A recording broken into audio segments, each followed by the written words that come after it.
Hey, we're live. Hi, YouTube Live, Google Hangouts. Hi. Say hi to them, YouTube. Periscope says hi, you guys, all of you guys that are on Google Hangouts and YouTube Live. So, it's early, so, we got to listen to our little music. But today's topic is about the teenagers. Yes, today's topic is about the teenagers, and we're breaking every chain. So because we're gonna break every chain, but guess what? I do want to make sure you guys do know that it's not just about the teenagers, because you parents, we got to get on y'all. We got to get on the parents, you guys. Listen, I know I'm having a little headache, but you know what? I'm gonna be nice once this is over with, because I'm gonna take these out, go get that do done. Anyway, neither here nor there. So anyway, we're focusing on breaking every chain. So we definitely need our inspirational music for today, which is. Can you guys hear it?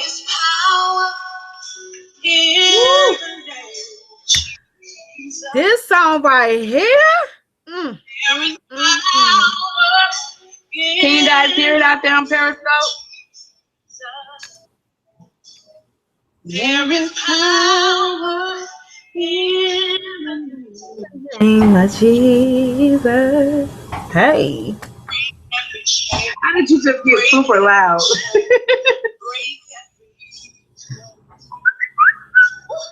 Break everything.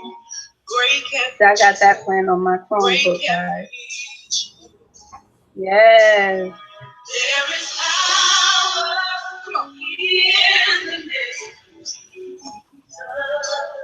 See, our goal is to break the chains. We're here to transform, inspire, and empower everyone. We're not going to seclude it to a particular race. We're not going to seclude it to a particular type of individual. We're talking about everyone, because everyone has their moments where they're feeling down, they're feeling low.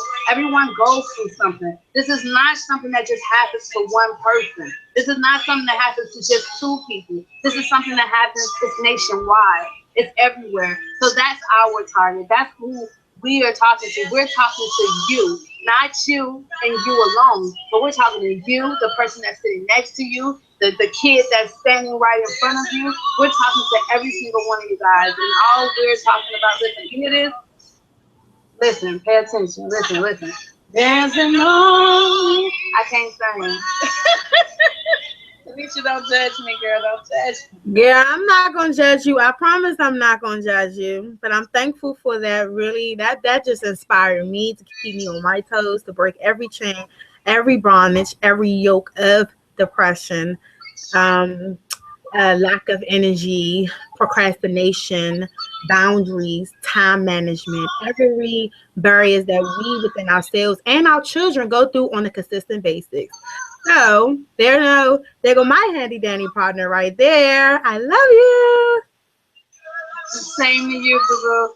I am Author Shanell Williams-Cureton. For many of you guys who are new to these webisodes, we do this every single Saturday at 3 o'clock p.m. Eastern Standard Time, and we do it for about an hour. But there are times where we can't necessarily stick with just an hour. Sometimes we go over, but it's all, it's all recorded, so you can always go back and look at them again. But man, like today's episode, I don't know, guys. We got you're in for a treat, so I don't know.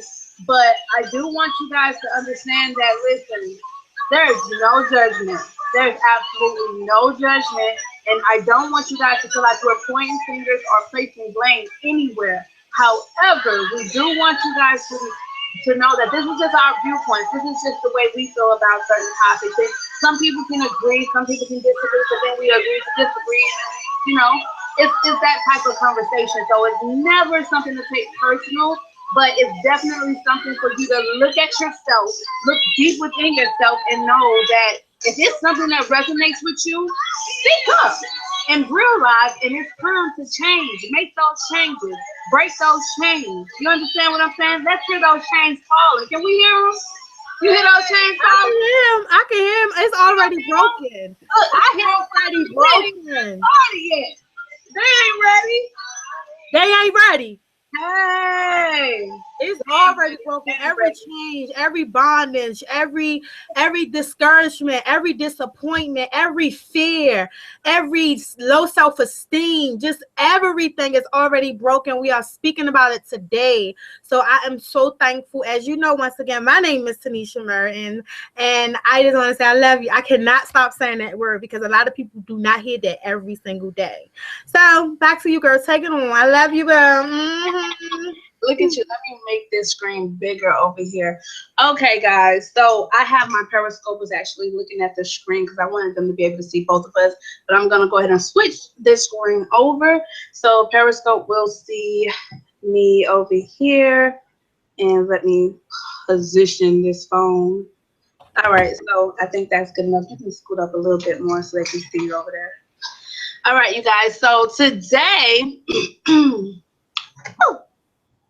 So today we have a special guest, and her name is India. She's actually a new addition to my immediate family, and so I want to introduce you guys to her. She's 17-year-old. She's definitely a joy to be around, and she's interested in sharing her story and whatever it takes to help someone else, to help other teens out there, to help other children out there who feel neglected or who feel that their right of free will has been taken away, who feels that they can't openly speak up and speak out about their lives. Like, we want to break those chains. We want to show you that there's a life beyond what it is that you may be exposed to. And we're not saying that, everything is negative or anything like that. We just want you guys to know that you have options.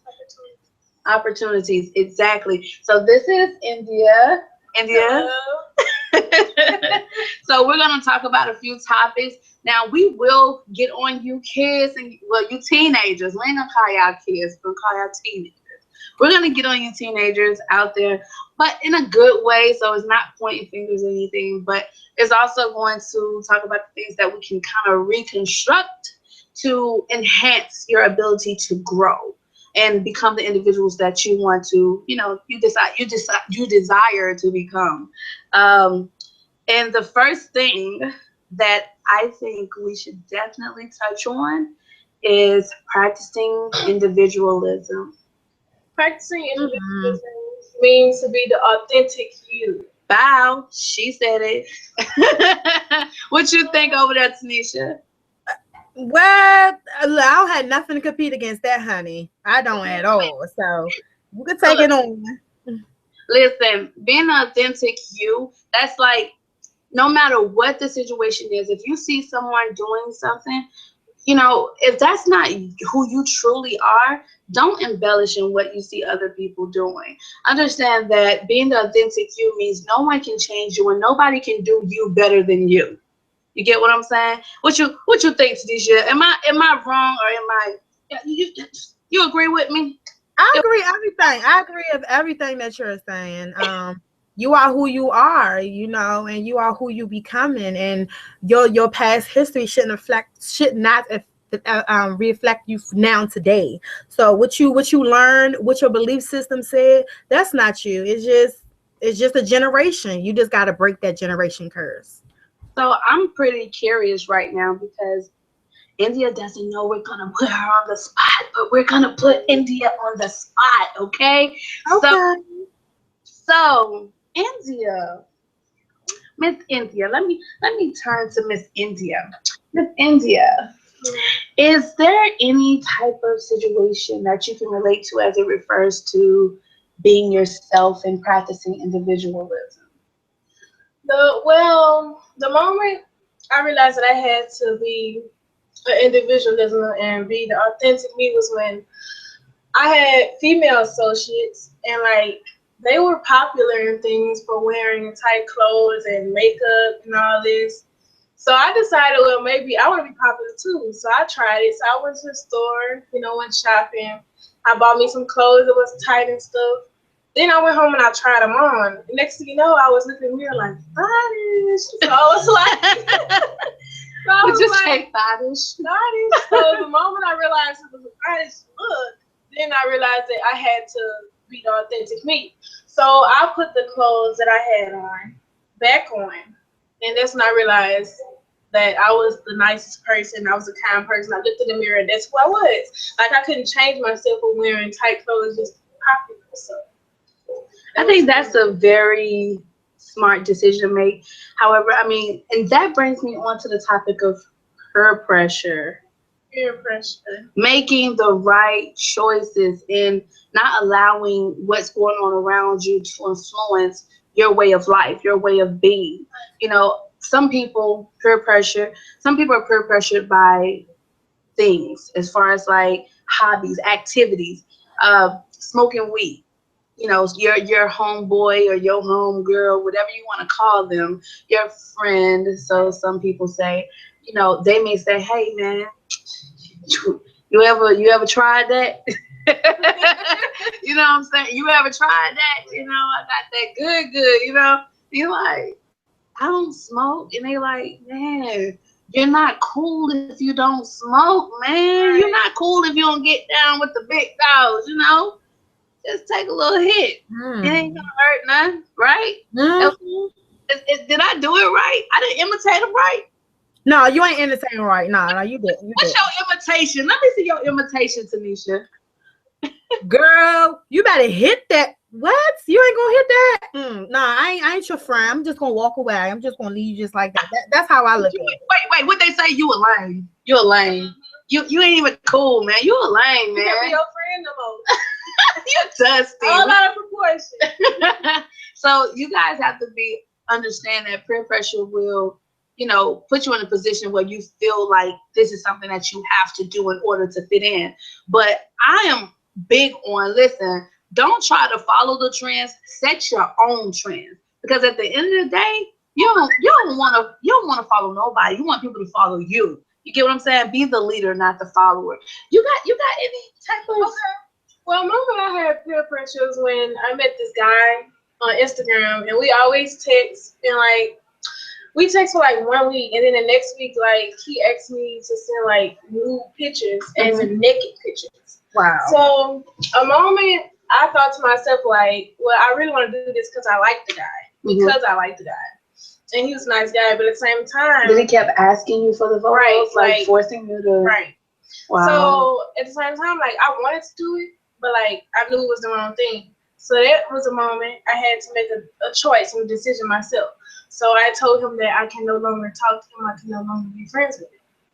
Even though he still texts, but I still keep away from him. Sometimes that's what you gotta do. You gotta stay away from him, man. Like, I think when you're put in a position where someone is peer pressuring you to do something that you know that you have no business doing, or you know it's wrong, I think that those are the people that usually show their true colors. Right. When someone does something like that, that literally means that, listen, you are not a friend to me. You're not my friend. You know, my friend wouldn't pressure me to do something that I could either get locked up for, or I can get in trouble for, or I can get on a punishment for, or, you know, whatever the situation may be. My friend would not be enticing me to do things that are not conducive to my life, like my future and what I have going on. So I'm totally against that. What you think over there, Tanisha? Well, I think a whole bunch of things. One is identity theft. That's what I call it. Trying to be like someone else and trying to portray trying to change your character. Or, you know, once again, she said that she went out and went to go buy clothes from the store because she's seeing other people done that, you know. And I feel as though that can be another word of people pleasing. What about that word? Did I just say that? We people please a lot just to just because we want a relationship, or just because we want a friendship, or just because we want to be liked or even loved. What about that? You tell me about that. I don't know on that. Listen. Like or love. People pleasers. I get the whole people pleasers thing. That's where the authentic you come in. She said it, not me. She said it, but I was thinking it. I'm just saying. I guess, you know, people pleasers. Oh my God. You guys understand that when you put yourself in a position, if a person can't accept you for who you are, there's no point in even being in their presence. There's no point in even holding a conversation with this person. Do you understand what I'm saying? Like, what about me is so wrong that you feel some type of way and I have to concur with whatever it is you tell me to do in order for me to fit in with you? It's not that serious. And it was so funny, you guys, because like a couple of weeks ago, I remember me and me and my, this is I call this is like my daughter, you guys. She's like my daughter, so I call her my daughter. So when I say my daughter, you guys, you know, I'm talking about her. I do have another younger daughter, but we're talking about her right now. So we were talking like a couple of weeks ago, and she made a statement. We were talking about dating, right? Now, personally, I was telling her, I was like, well, when I was in, uh, high school, we used to go after the cool guys.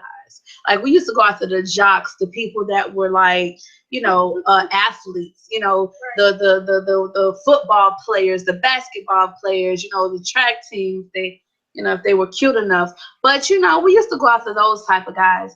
And the thing is, they were never the right kind of guy. Like, you always find out that they're cheating, or it's always something. It's always a mess, or they'll use you just for your, just for your time.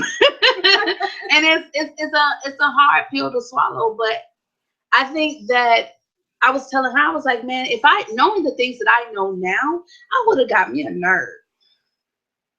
I'm sorry. I would have gotten involved with a nerd, someone who and a nerd doesn't necessarily mean a bad thing.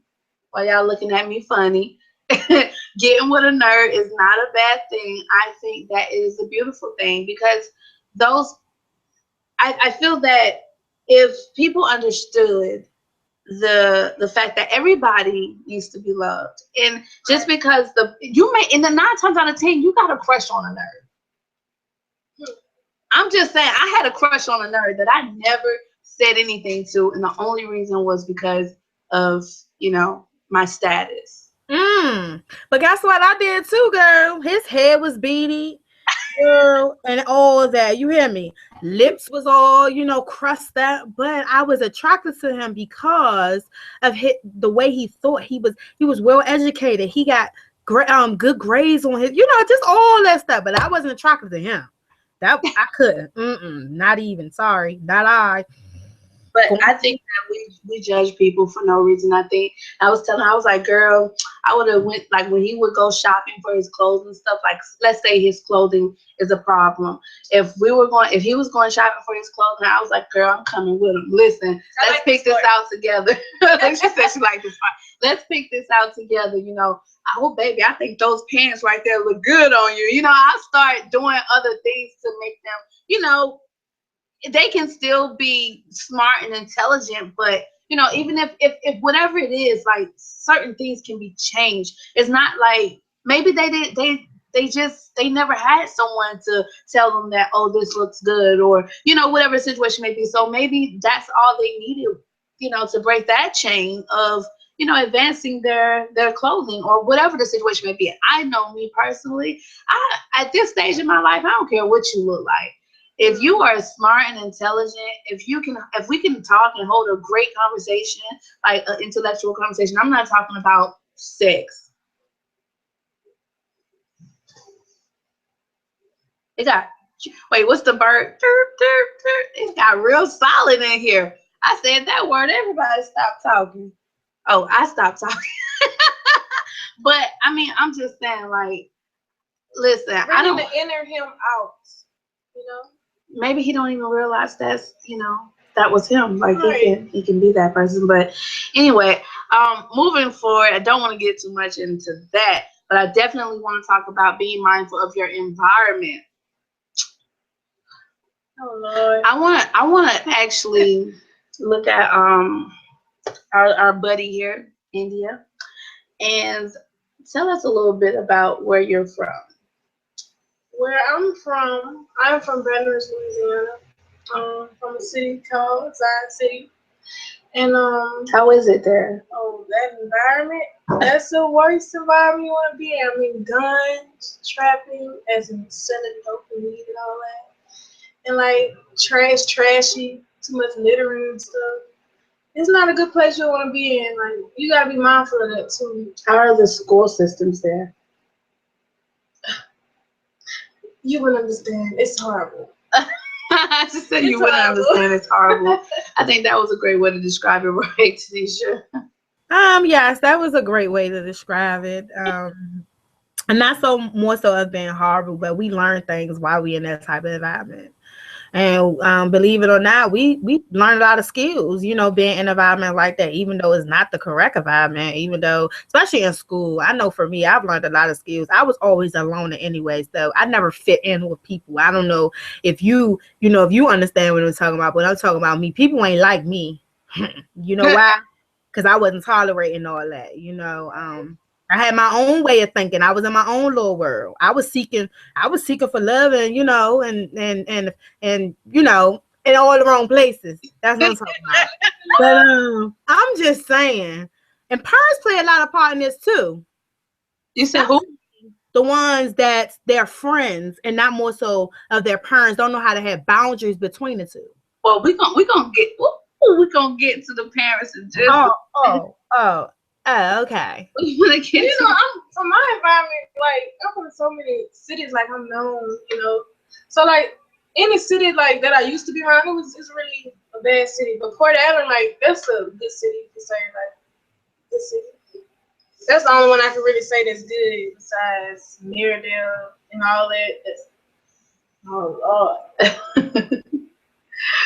listen, and thinking about the environment, you know, we also got to touch on the negative influences that come with those environments. Oh, sorry. But we also have to think of the negative influences that come with those environments, and let's really dig on how they can, you know, impact your growth. A lot of the times when we're in those type of environments, we become stagnated, but it's not stagnated because we're, you know, living in a certain place. No, it's stagnated because of the individuals that are there encouraging us to fail. And a lot of people some people don't have that strength to move further and block out the naysayers and keep moving. That's why there are very few people who have the ability to break that chain and come out of that particular environment to better themselves, because they don't allow other people to. But a lot of people turn positive vibes down. And that'd be most of people's problems, just not want to be positive, but always negative. So what kind of experiences have you had with it? Like, are there some things that, like, I call them dream killers. Okay. I call them dream killers. These are dream killers. So what are your dreams, and how have others tried to kill those dreams? I have multiple talents, but one of my talents that I really want to share is like me being like an artist, like a rap artist and a singer. Mostly I can tell like that you'll never be nothing in life and you'll never make it or you'll never be successful. Like, sometimes you just have to block that and bring in positive vibes instead of negative vibes. That's like, because that's negative. It's real negative. And like most Has there ever been a point in time where you actually believed what they said to you? I mean, there's been a lot of times that I actually believe, because like at the moment, like I wasn't thinking, like I wasn't learning about positive and negative vibes. But at the moment, like it was like I had to believe, so that'll keep me downgrading instead of me downgrading me, because I always believed it. One of the key words, the key things in what she just said was it kept her downgraded. That means it keeps you stagnant, it keeps you boxed in, and I call this a box society. Unbalanced. I call it a box society, meaning you are only confined to that one particular area, that one particular way of thinking, that one particular, mindset, when you have the ability. And these are people that they fool you into believing that you can't go to that place you want to go. They fool you into believing that you can't be that person you really truly desire to be. They fool you into, keyword, fool, meaning this is not true. It is not true that you're not going to be anything. Right. That's not true. The truth is you can be and do anything you want to do, but it all depends on you. It's how bad you want it. How bad you want it. Bad enough. Bad enough to what? Success. Bad enough, no, bad enough to what? You want it better than you can breathe. That's when you know that you want what you want, and you would go by, you would do whatever it takes to get there. And I'm not talking about doing negative things to get there, but you are going to put your best foot forward, and you're going to stay on top of your game. You got to want it as bad as you want to breathe.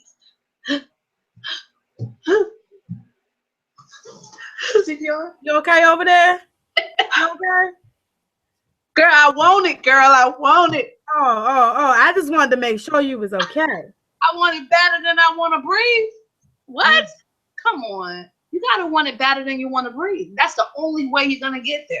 That's the only way you're going to get there. And I promise, like, don't look at me and think that, oh, my life was just, fine and dandy. Now, I've had my share of disappointments, letdowns, and, all types of things. I've been through the peer pressure.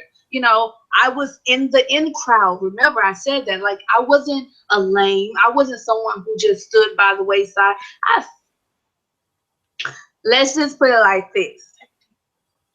You think I should calm down? No, I can't calm down. I ain't calming down. What's wrong with her? It ain't time to calm down, because I want to let you guys know I get it. I totally understand. Believe it or not, I'm only like, what, 27? But to get y'all shares. Oh, finna blind them. Listen, I've been through the struggle. I know what it's like. I know what it's like to see something and want it so bad. To see other people, having certain things and you can't get it. Like, when I was younger, we always had like the top of the top.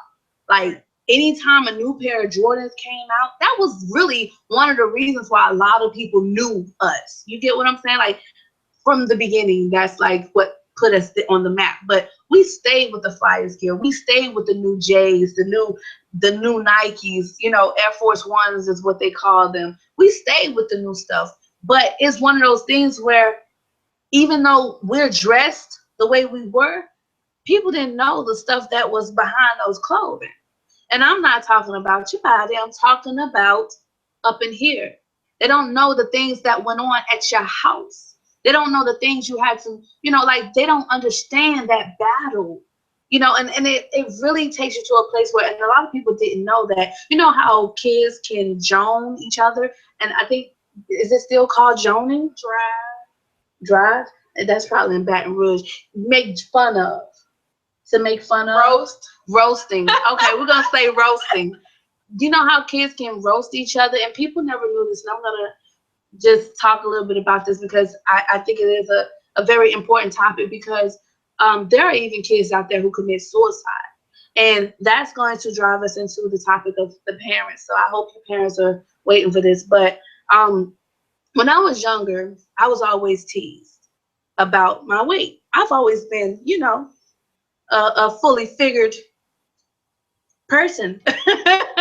And I used to, how you can joke around with the teens, with the kids, and your friend probably joning you joning your friend, and y'all going back and forth, but they're saying stuff that really hurts, but you're not realizing the fact that you might be also saying things to them that really hurt, because you already hurt. You feeling some type of way, but you ain't. The whole point is to not admit that this hurts me. You get what I'm saying? Like, I'm not gonna tell them this hurts me. Like, they're gonna be like, man, you soft, you weak, you whack. You know what I'm saying? I wasn't up for that. So I kept a lot of things, buried deep down, and I didn't let anyone, get that close. But those things hurt. And when they talked, and then I had to go home. Bingo. Keyword. I'm talking outside of this. I had to go home, and I had to deal with the joking and the same type of stuff from my own family. Like, I had an uncle, and he specialized in being the joke of the family. When I say he always joked, he joked just because, he joked just because the sun came up. But sometimes it was funny, but then other times it would hurt real bad. And I remember one day I ended up getting in trouble because I went through a lot of abusive situations as a young teen. And I had gotten fed up with a lot of things, with the abuse. I had gotten fed up with, going to school and dealing with that drama. I got fed up with coming home and dealing with this drama. And one day I ended up getting into it with my brother. And during the process of me and him getting into it, he calls my mom. And my mom, she's telling me, when I get home, I'm going to beat yo. So I'm thinking to myself, because I'm telling you, we didn't get whoopings with belts. And you see, I said whoopings. My mom, she used stitch cords, what's the big fat thick broomsticks, whatever it was, she picked it up and she used it. And a lot of people, some people would call that abuse, which in my eyes, the way I see things now, I call that abuse. And that's just a portion of the abuse. And I was tired. I was tired of everything. I was tired of life. And at the age of 14 years old, I literally went into my room. Well, I went into the bathroom. I went in the medicine cabinet, and I got some pills. And I tried to just end it all. I'd rather not be here. I'd rather not go through the extraness. I'd rather not deal with the fact of not feeling as though people liked me, or I didn't fit in, or whatever the situation may be. And that's never the option. A lot of times we sit up here and we try to put permanent fixes on a temporary situation. Suicide is a permanent solution, but it is not a good solution. It is a permanent negative solution for a temporary situation. This situation that I went through, I say went, that's past tense. I don't go through that anymore. I'm not that person anymore. My self-esteem is way up there. Wow, that's how I feel. So me then, why would I? It's like looking back on my life now. It's like, oh my God, what if I would have done it? Like, I would have never known this me. I would have never known to be this strong, powerful me, and to know the power that I really do have. Like, I want you guys to tap into that power, tap into that inner synergy, and really understand that you have the power to do and be anything that you want. And some people don't know this, but India was also the same way. And she has her story. And I definitely want India to share her story with you guys and kind of get you guys to see and understand the power that you really do have, and understand that you're not alone. Like, you're not the only one that goes through the things that you're going through. And I actually mentioned to her earlier today, I say everything that you go through is preparing you for your greatness, like that level of greatness that you want to achieve. See, she's saying that she wants to be a singer, a rapper. She wants to be this big, big mega star. But with that comes a story. If you don't have a story to tell, your life is boring. You get what I'm saying? Like, everyone has a story. That's the reason why you go through what you go through. Look at everything as a lesson learned and use it to grow into the person that you need to become. Everyone has a story. And if you don't have a story, once you get to that level, what are the people going to pay you for? Why would they want to interview you? You don't have anything to tell them. Like, you have nothing to talk about. So it's one of those things where, everything happens for a reason. And you're here for a reason. Your purpose is bigger than you. And, I was explaining all of this to her just today. Like, your mission, your why. If you didn't go through the things that you went through today, in the past, or whatever the situation may be, you wouldn't be able to help the next person that's going through a similar situation. Because I can guarantee you 9 times out of 10, you're not the only one going through it. But I want India to definitely share her story and let us know, like, and it's okay. We're not going to judge you or anything like that. Just speak your mind. It is what it is. Okay, well, I went through abuse and a lot of drama in my home. A lot of things had to be sacrificed, and crying a little bit. Like with my mother, like she's like I used to think she was an unfit mother and things because of the things that used to happen and things. So what did she do? Like what you would say, like extension cords and a whole bunch of stuff, like explicit stuff. Speak. And like so much. See, this is your healing moment. This is that moment where you can release. There's no one out there judging you. We're not judging you. She's not judging you. Tanisha is not judging you. The people that's watching this is not judging you. This is your story. This is your life. This is what you've been through. But this is also your stepping stone. And this is a process. Speak up. Well, so like for example, like me and my mother, like this is a true story that actually happened. I had a friend that I was close to, and her name was Natalie. And we always talking things, and like she was on the phone and she was telling my Natalie that when I get home she was gonna beat me and like pistol with me and stuff with guns and stuff. And like I was really hurt for that because when I got home, like she didn't actually do it, but like she threatened me and then she put the gun to my face.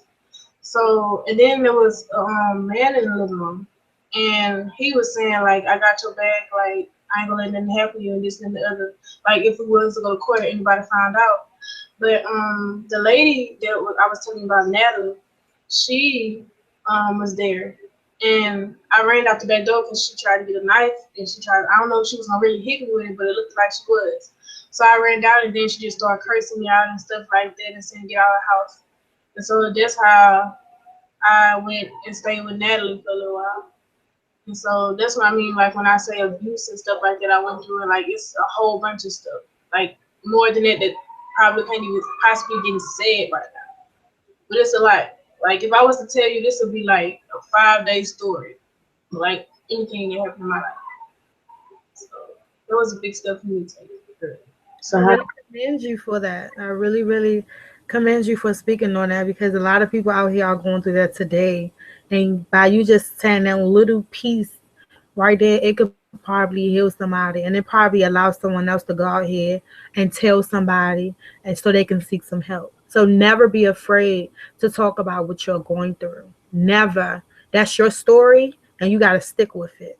Nobody can change your story. Nobody can look at you no different. Nobody can judge you because I can't even judge you. I've been through my own as well. So if you want to talk, go ahead and talk. This is about the youth. This is about the healing process. And parents need to hear this because a lot of kids are going through that in the home, and parents not always around either to witness things that's going on. So go ahead and talk. That's what mostly me. I used to be suicidal. Like that's what most of it come from. Like with me, like being suicidal and all this and cutting and stuff. Like I had to go through a lot with that, like facilities and stuff like that. Just by me, like the way my mother used to be. So that's why like I used to be suicidal and stuff like that. But like when I realized like I wasn't gonna be there for a long time with her, so I realized it was a temporary situation, so I wouldn't want to end it all. Like Author Shanell Williams said. Oh, oh, you want to make me cry. you're so I full want to of talk a energy. little bit about my story because I was also suicidal. I was also in the system. I started at the system at the age of 7 years old. I've been abused in my home. My mom abused me, beat me with a plunger stick, and I had whoopings all over my body. Went to school, and CFSA got involved with it. I've been molested inside my home. I've been sold up. I even been kidnapped by my mama's friend. So I'm telling you, this is what I mean that we all have a story. I walk the streets. I've done it all. Promiscuous. I have done it all. But That was something. I'm thankful.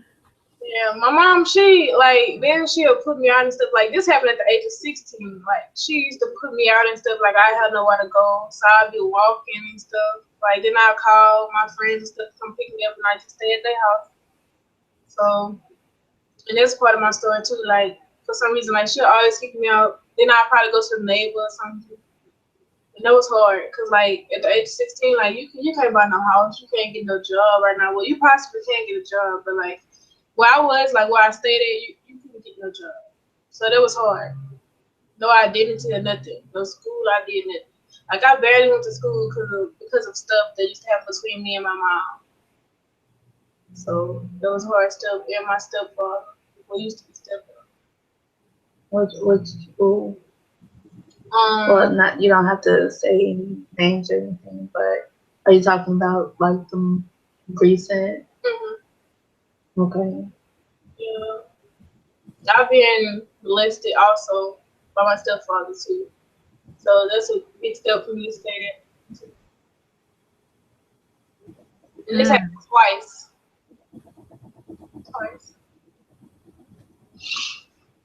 Wow, that's really, really powerful of you speaking that. Once again, I want to thank you for speaking up and talking about your story, because it just made me feel like I wasn't alone, and I know a lot of people probably watching, and they probably haven't even told, even down to the parents have gone through stuff themselves and never talked about it. They just going with their happier life, but when they get back home and they think about that, or they laying down in bed, they start crying about that stuff.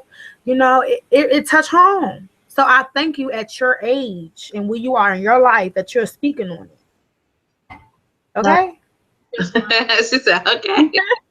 Okay. I'm just saying. I'm really, really serious, because I know my mom, she's been through a lot, you know what I mean? But she didn't break the generation curse. She allowed what she gone through and put the pain on me, but throughout all that pain and all that suffering, I still managed to come out on top.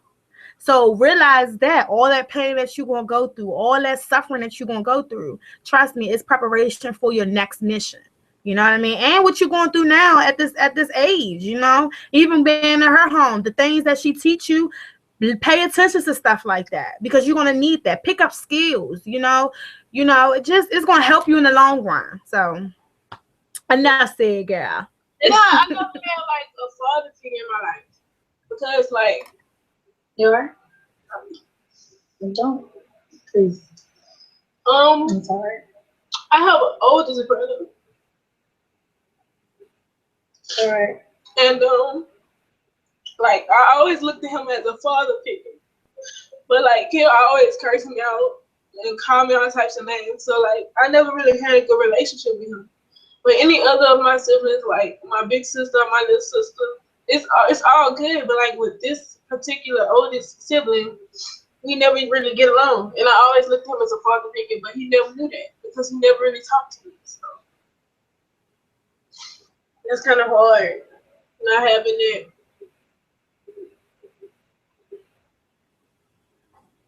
It's okay. It is okay. Go ahead, cry. Finish talking. Don't stop. Don't stop talking. Somebody needs to hear your story. So let it out. I think that there just comes a point in all of our lives where we have to be willing to release and let that stuff go. In order to grow and to go to the next level, you have to be willing to make some sacrifices. And those sacrifices mean to release the things that have been hurting and hindering you from your growth. And these are things that, that do hurt and they do hinder you from moving forward in your life. And I know that some of you, you feel like you're too young to make a difference, that if you speak up and you say something, it's not going to change anything. You're still going to be going through. No, that's not the case. That is not the case. See, when you handle things in a way where if you truly want the change, if you truly want that change, it can happen. India never thought she would be here right now. She never thought she would be sitting right here next to me. And I have to say that because when I spoke to her before I sent for her, before she came here, she actually asked me, she was like, can I just, come with you? And I'm like, huh? Initially that was my response, because I'm like, I don't know if I'm ready for this. Like she was 16 at the time. I'm like, I don't know if I'm ready for a 16-year-old. Like, that's a huge, I mean, I have 3 little ones, but 16, like, I don't know if I'm ready to raise a 16-year-old. But I can say since she's been here, it's been like, what, maybe 3 months? 2 months? About 3 months? Somewhere between 2 or 3 months she's been here. And about 4 months? Really? Time is flying. Listen, for the whole time she's been here, I've learned a great deal of stuff from her. Like, I've learned a lot from her, and I'm sure she's picking up some things as well.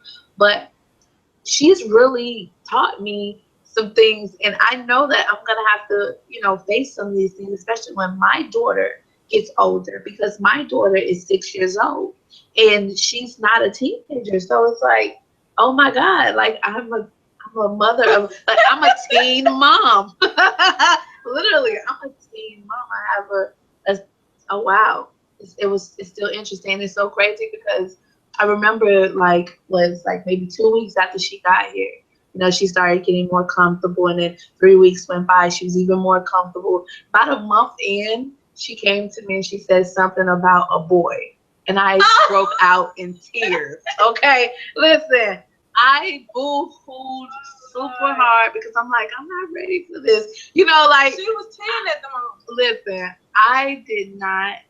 I didn't. I was, and she wasn't trying to hook up with a guy or anything like that, but she was asking me about boys and stuff like that. So I was very emotional because I'm like, wait, I'm not ready. Like, wait, I wasn't ready. Okay, so I was definitely feeling some type of way, but I'm excited that she's here. I love this one right here. Like, she knows it. super attached, but it's still a process. It's definitely still a process. And when you've been, hurt, just know that you can speak up. And there are things that will change in your life, but you gotta want it. And you have to see the vision.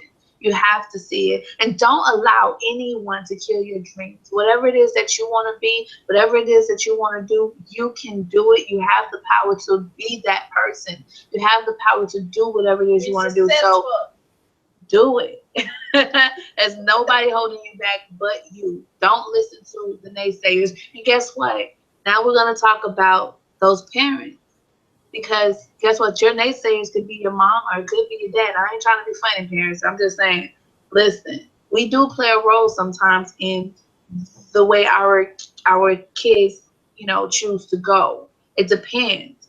And now I do believe that everyone is entitled to their own actions. Like, for instance, if she goes out and do something, like, she's 17, that's on her. She made the decision to do that. However, I can influence her decision. So if I'm telling her, girl, smoking weed is bad for you. The last time I did it, I was paranoid. Like, if I'm telling her and she's learning from my lesson to not go and smoke weed or whatever the situation may be, then when she's introduced to it, like if someone comes to her and say, girl, you want to hit this blunt? And I'll take it like a duck. You heard it, like a duck. And she takes it like a duck, then that was her, but she remembers. Now there will come a point where she might say, you know what, I ain't into that, because she's like, I don't even want to see what paranoia feels like. Peer pressure coming in it. Exactly. Back on the topic of peer pressure. But I definitely want to talk about those parents. What you got to say about them parents? You said something about being more of a friend than a parent. Like, what was that you were talking about, Tanisha? Let me hear what you had.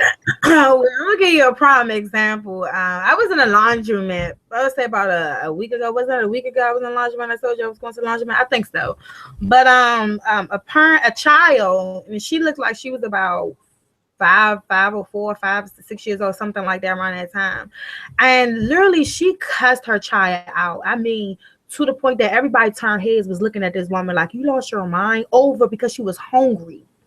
So it rubbed me the wrong way. I stopped, put my clothes in the dryer. I said, Miss, can I please speak to you for a second. I had to approach her because right then it just goes to show that right there just lowered her self-esteem. It made her feel really belittled. And I had to let the parent know. I had to belittle the parent a little bit to explain to her, you don't do that out in public. You don't need to talk to your child like that. You know, the girl's hungry, let the girl eat.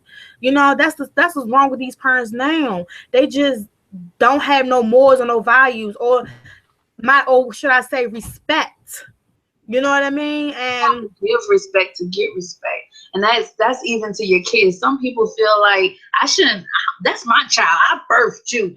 That's the first thing that come out their mouth. You came out of me. I birthed you. You don't. Hold up, wait. But I'm a human being too, though. And the same when they say sticks and stones may break my bones, and words never hurt. Words do hurt now. Words do hurt. It hurts. Yeah, I don't believe that saying. I think that just got thrown out the window. What you think? it sure did. It sure did went out the window because I know you. I know people too. That's the first thing they do say is that's my child. I birthed that child. I could do whatever I want to. I bring you in this world and I can take you out this world. You can't. Won't they do it? Won't they do it? They use that a little bit too much. That's the first thing that come out their mouth though. That'd be the first thing. Like, just because you birthed them doesn't give you the right to neglect them and to be mean to them. Just because you birthed them doesn't give you the right to try to control them and live your dreams through them. They are their own individual. They have their own personality. They have their own things that they want, they desire, that they want to do in their life. You can't control that. And once they get a certain age, you know, that's where resentment comes in at sometimes. And you got to deal with your kid resenting you.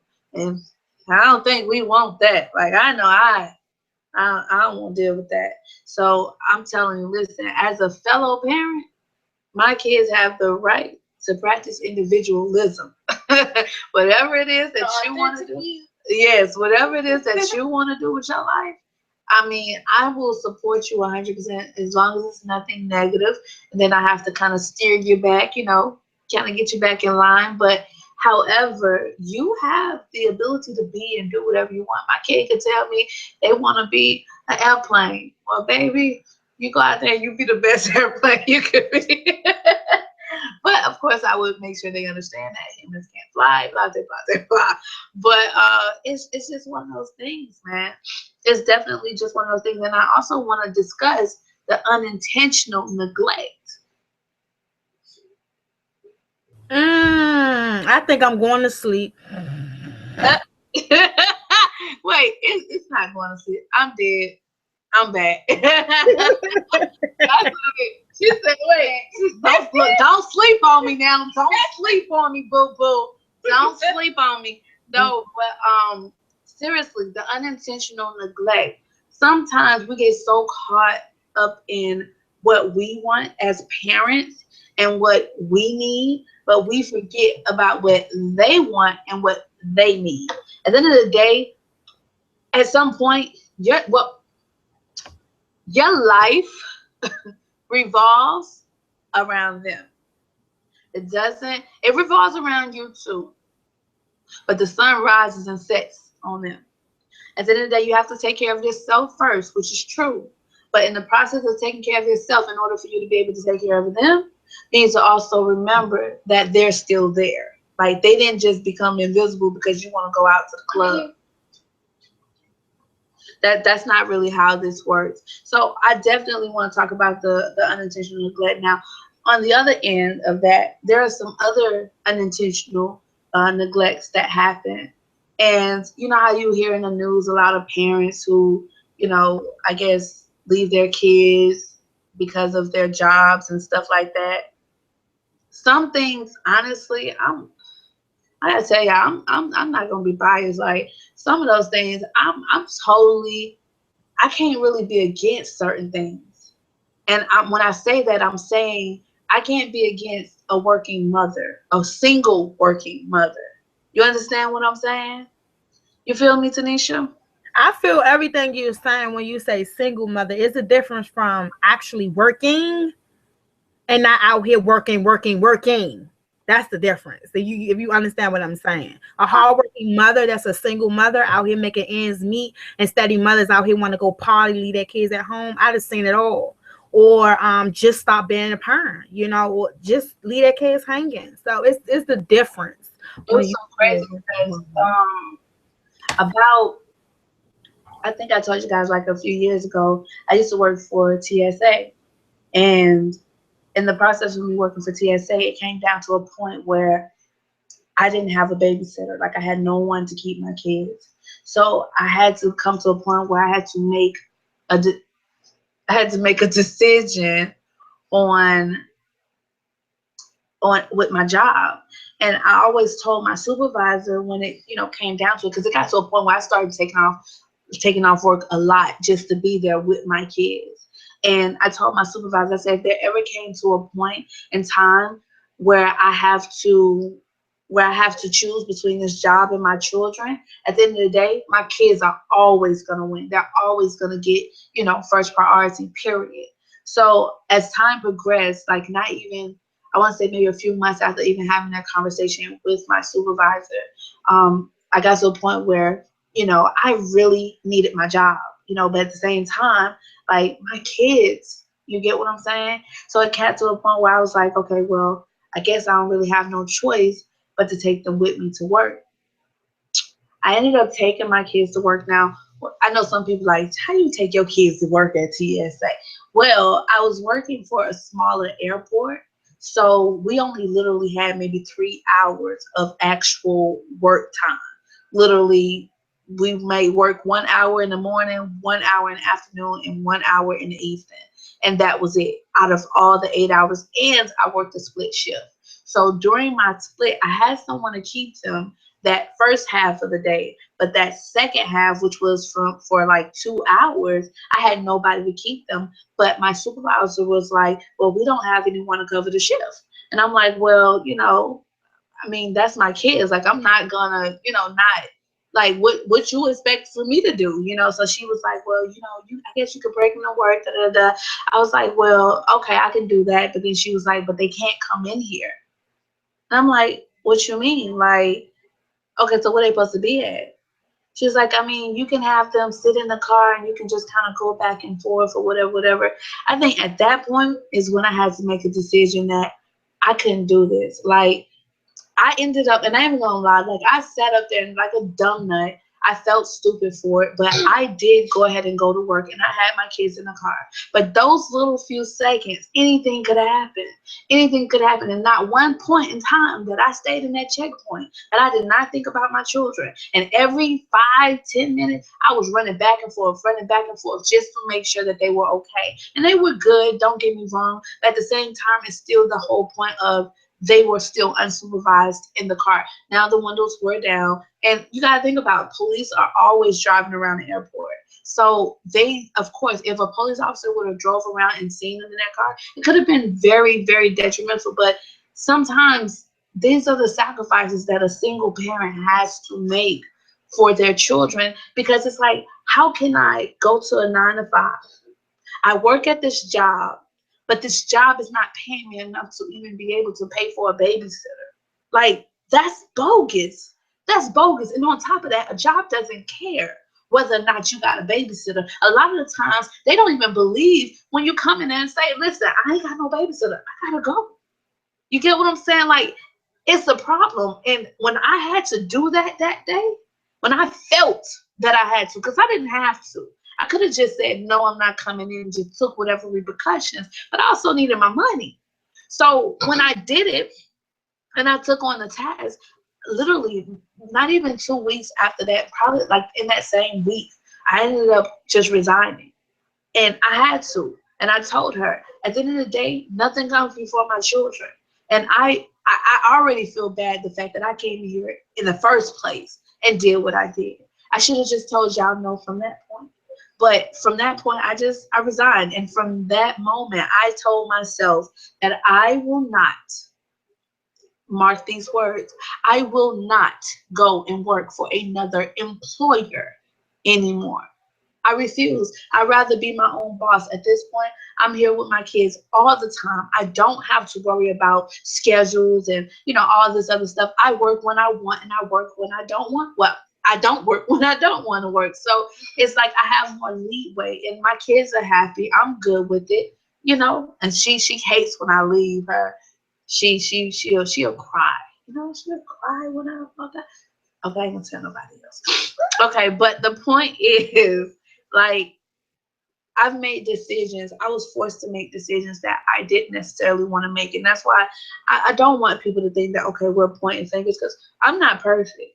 I'm not perfect. She over there, Tanisha, she's not perfect. Even she's not perfect. My kid, nobody's perfect. Nobody's perfect. But the only thing that we can do is to continue to try. We can continue to try to be better than we were yesterday. Try to be better than we was the last minute, the last second. And when I say stay prayed up, that's really all you can do. So, I mean, when it comes down to unintentional neglecting, like, there's good and then there's bad and then there's ugly. And then sometimes there's just things that you just have to do to make a living. Like, I know of an individual, and now this is something that I couldn't do, but even what I did was still just as bad. But I know an individual who left because this is something she had to do. She left her kids at home overnight while she went to work. That's something she had to do. And I couldn't be judgmental over that. And it wasn't something that I could have helped with because I was so far away. But it's one of those things where you're like, wow, people just people just don't understand. Like, it gets hard out there for a single parent, a single mother at that. Like, it is not easy. It is not easy. And to think that people can be so judgmental and say, oh, well, you're a bad parent because you did X, Y, and Z. That doesn't make you a bad parent. If anything, I say you're probably the best parent out there. Because if you didn't make certain sacrifices for your kids, then who else is? And then what would they have? Like, you wouldn't even be able to afford the lifestyle that you might have. And see, that's what I feel like as parents and as children, we all got to come together and help each other out. Because this ain't no one-way street. We got to help each other. Because it gets real hard and hectic out there. And if mama comes home from work or daddy comes home from work and they see a house that's dirty, it ain't clean, you ain't did your chores, yeah, all kinds of stuff. Your house ain't clean, it's dirty, you ain't did your chores, you haven't did your homework, and all kinds of little stuff. These little things, they matter. They turn into big things because guess what? When mama and daddy come home and they see stuff like that, guess what? They feel some type of way. That's why it matters. It matters. And see, this one right here, see, she's still in coaching and training mode. So I still got to get on her just to make sure, her room stays clean. But, neither here nor there. She'll get it together eventually. But what you got for me, Tanisha? I can relate, but I want to, I'm the opposite of you guys. My mom used to go to work, but she used to leave me at different places. And in the process of leaving me there, I was molested and I had to sleep on dirty floors. And, just girl wasn't eating half of the time. My father wasn't there, so my father couldn't pick up because my dad was in New York, which I'm actually at his house now. And I always bring up my dad because he had played a huge part of my life, especially when it come down dealing with God. So he always used to tell me, girl, tell your story. Don't ever be afraid. I'll tell it for you. But to say that it's a two-way street. You have some parents really mean well. Many really, when I say about mean well, that will lead their kids somewhere just to go sacrifice to go to work, just to keep a roof over your head. And then you got parents that just don't care, just trying to be very I'm looking for that word, very help me spiteful because the father left. Then you got them type of parents. But I'm not going to judge you though, because I understand, we all got our flaws, we all got our ways. But I'm just saying that just be your child's best support. Because when they coming out that womb, they look at you. They don't look at the next person. They look at you. They don't look at their uncle. They look at you, at what you're showing them. And what you're showing them is to consider their belief system. And with your mores and values, it becomes their mores and values. So you have to be really, really careful and cautious of what you're doing in front of your children. So that's really it for me. I don't have nothing to say. You know, I understand my say. You like my hair? Look at you. And as it relates to, you know, making those sacrifices and doing those type of things, especially when you feel like you have no choice, I'm just gonna say this, and I understand. I totally get it. Sometimes you gotta do what you gotta do. I'm a parent. I know how it is. Luckily, I'm thankful to God that I no longer have to deal with that. But one thing I will say is sometimes you gotta be the worst parent. You gotta be willing to be the worst parent in order to be the best parent. And I know that sounds really strange, but I'm saying that as it relates to, you know, a single parent having to do what they have to do, not if you had options. Meaning, if there was an option, because I didn't have nobody to, you know, take my kids to. My family was 5 hours away from where I lived. There was no options for me. But for some people, if you got options, and you know, if no one wants to help out or whatever situation may be, I'm saying that there is no options. If there's absolutely zero options, sometimes you gotta be willing to just accept it for what it is and do what you have to do for your children. And at the end of the day, you know, when you have smart, understanding kids who know that mommy or daddy, because there are single fathers out there, when you have understanding kids that understand that mommy and daddy has to do what they have to do to make sure you're good, to make sure you eat, you know, and that just brings me to a whole nother topic when it comes down to the kids. There are kids out there who do a lot of who do a lot of damage to their parents mentally and emotionally. And I think this is not so much as for the younger kids, it's more for the older teenagers. But there are a lot of them that do a lot of emotional damage to their parents unintentionally. And it's not necessarily that it's something that they're doing on purpose. Is the point of them being sucked into a particular lifestyle that drives that type of action.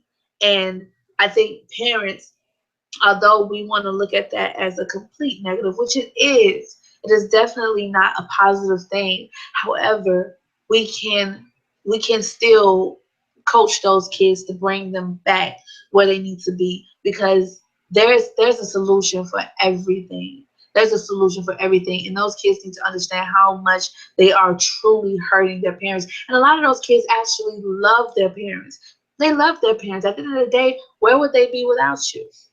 They wouldn't have a ground to stand on without you. So I'm big on that. I've seen like a lot of, you know, kids that really give their parents the business when it comes down to, you know, the whole the whole aspect of life. Like they will go out there and they will join these gangs, and you know, they'll be a part of like all of this stuff that just makes absolutely no sense. But at the end of the day, they feel like that's home. But then the parents, you also play a role in that, because now we're talking about intentional neglect. Because if you're intentionally, oh, I know they over there, but I ain't studying them, honey. They gonna do what they gonna do. That's intentional. That's like, you don't care about what they do. You let your hand off of them for what? Like, they need you. This is the point in their life where they really need you. A lot of kids end up going to the streets because they don't have that structure at home in the house. And a lot of the single parents are being terrible single parents. That's being honest. Like, some people would prefer to be a single parent, but they're bad at it. Like, for real, I'm not trying to be funny, and I'm not trying to, you know, make people, you know, offended or anything like that, because I'm definitely not trying to offend people. However, there are some single parents out there that are screwed up at it. You don't pay your kids no attention. You don't go to their games. You don't, you know, it's a lot of things that you just don't do. And you know, even me sometimes, I know sometimes I'd be like, dang, it's a lot. It's a lot. But you gotta do what you have to do. And those kids need that attention because if they don't get it from you, they're gonna find it from somewhere. And that's usually the reason why a lot of them get peer pressure. It's so easy for them to be pressured into doing things that they ain't got no business doing. What you think, Tanisha? You are absolutely right. Enough said. I don't have really anything to say about that. You done hit every angle, every point. So once again, the time, gosh, OMG, it's 4:08. Lord, I, I'm like, hold on, let me see this time. It's so crazy because Oh, okay. it's so crazy because 8 minutes ago I looked at the time and I realized it was 4 o'clock, but I was like, well, we're gonna keep this one going. What?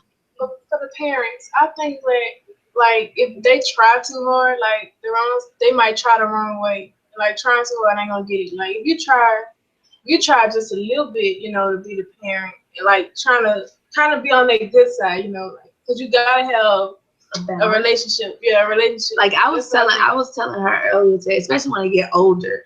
I know we're gonna wrap it up in just a second, but I think that you have to. A lot of people try too hard to be their kids' friend, and I think that's where some people go wrong at because they it's not that they don't need you to be their friend. It's okay to be their friend because see, we talk to our friends, we tell our friends everything. However, it is a great idea to balance it. If you're gonna be their friend, you need to also be their parent too. So they can come and tell you everything. Y'all can talk about everything, but when they start talking, in some other ways that's kind of throwing them off track, that's where your parent must will come in there. You gotta steer them back onto tracks and make sure they understand. So with the way I do things, I'm a balancer. I'm balancing the whole friend and parental side of things because my whole thing is I would prefer you to come in to be able to tell me anything. I won't just go off on you or just curse. I don't curse kids out anyway, but like I won't just go off on you and just treat you like you are the worst person in the world. It's more of a I'm gonna understand your viewpoint because at the end of the day, I was once a teenager. I totally understand, and a lot of the mistakes that she's probably already made, or my other kids have probably already made, like I've made them, and I've been through a lot of those things. So I'm definitely able to relate, and I don't forget about my past. And I think a lot of parents forget about their past when it comes down to being exposed to something that their kids may have done. You can't discipline your kid for something that you done showed them how to do. Because it's already implanted in their brain that it's the right thing to do. So Did you hear what I just said, Tanisha? Yes, I sure did hear everything you were saying, and I'm just listening because you're schooling me, okay? Listen, you cannot get mad at your kids for teaching them when you're the one that taught them what they're doing. Like that's all I'm saying. You can't. That's basically saying if you're cursing around your children, you can't get mad when your kid accidentally slips up and calls you. I'm just saying that's just how I feel. But anywho, neither here nor there. The time now is 4:11. I am super excited, and I thank each and every single one of you guys for time with us. Please stay tuned. We have some big things coming. We're actually going to officially release T.I.E to the public, and we're going to celebrate that with you guys. And we want all of you guys there. We're going to do Atlanta. We're going to actually go on a tour. So we're going to do Atlanta. Then after we're done with Atlanta, we're going to launch in North Carolina. Then we're going to go to, it's actually going to be Charlotte, North Carolina. Then we're going to go to New York, and then we're going to go to Washington. And of course, I got to go back to my hometown of New Orleans, Louisiana. So We're excited. It's going to start the first week of April. You guys can go on Eventbrite and purchase your tickets now. We have the general admissions, but we also got the VIP, and we do have a special guest that will be performing. So, you guys, I hope that you guys have a super fantastic day. Don't forget to invite other people to come and tie with us. And we hope that you guys enjoy your evening. Tanisha, any closing remarks that you want to say? I just want to say once again, my name is Tanisha, and if you have not forgotten, please share, like, and visit our website at www.T.I.E-elite-network.com. You can Instagram us at Shanell and Twitter Shanell Cureton and Facebook Shanell Cureton. And mine is Buka Jones on Instagram, Tanisha Murden on Twitter, and Tanisha Murden on Facebook. Do not forget to like, share, invite. I cannot wait to see you guys there. And I definitely cannot wait until April. This is going to be, whew, very interesting. Are you nervous? Girl, what? I think I'm the most nervous one out of you or anybody else that's going to come. So I'm really, really thankful. I'm excited, you guys. We're going to have some big fun. And, I'm about to, actually, I know you guys see me, I'm in my workout gear, so I'm about to go get my workout on. Yeah. So, I think that is it. You guys, again, have a super fantastic day. I am Author Shanell Williams-Cureton, and we are signing off. We are signing off. Bye. Bye.